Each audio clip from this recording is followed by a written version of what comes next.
चले जी, आज से हम केमिस्ट्री का चैप्टर नंबर 4 स्टोक्यूमेट्री शुरू करते हैं। स्टोक्यूमेट्री केमिस्ट्री का एक अहम कॉन्सेप्ट है। इसकी मदद से हम एक बैलेंस्ड केमिकल इक्वेशन को इस्तेमाल करके रिएक्टेंट्स और प्रोडक्ट्स की मिकदार को मालूम कर सकते हैं। असल में केमिकल रिएक्शन को इलामतों और फार्मूलों से जाहिर करना केमिकल इक्वेशन कहलाता है। केमिकल इक्वेशन की बाएं तरफ रिएक्टेंट्स को लिखा जाता है और दाएं तरफ प्रोडक्ट्स को, जबकि इन दोनों के दरमियान में तीर का निशान रिएक्शन की सिमत को जाहिर करता है, यानी रिएक्टेंट्स रिएक्ट करके प्रोडक्ट्स बनाते हैं। मिसाल के तौर पर हाइड्रोजन ऑक्सीजन से रिएक्ट करके वाटर बनाती है। इस रिएक्शन में हाइड्रोजन और ऑक्सीजन रिएक्टेंट्स है, जबकि वाटर प्रोडक्ट है। अगर आप गौर करें तो रिएक्टेंट्स में ऑक्सीजन मॉलिक्यूल में 2 एटम्स मौजूद हैं, जबकि प्रोडक्ट्स में वाटर सिर्फ एक ऑक्सीजन एटम रखता है। इसका मतलब है कि इक्वेशन की दोनों साइड्स में ऑक्सीजन एटम्स की तादाद बराबर नहीं है।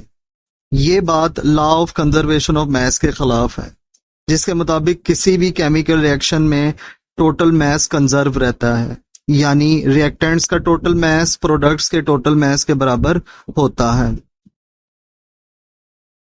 ऊपर मिसाल में दी गई इक्वेशन बैलेंस्ड नहीं है, लेकिन हम स्टोकियोमेट्रिक कोएफिशिएंट्स की मदद से इस इक्वेशन को बैलेंस कर सकते हैं।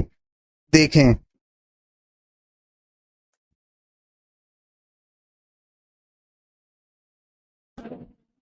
अब हाइड्रोजन और ऑक्सीजन के एटम्स की तादाद दोनों तरफ बराबर है और इनका टोटल मैस भी इस तरह बराबर होगा। चुनांचा एक बैलेंस केमिकल इक्वेशन एक ऐसे रिएक्शन को जाहिर करती है जिसकी दोनों साइड्स में मौजूद हर एलिमेंट के एटम्स की तादाद बराबर होती है।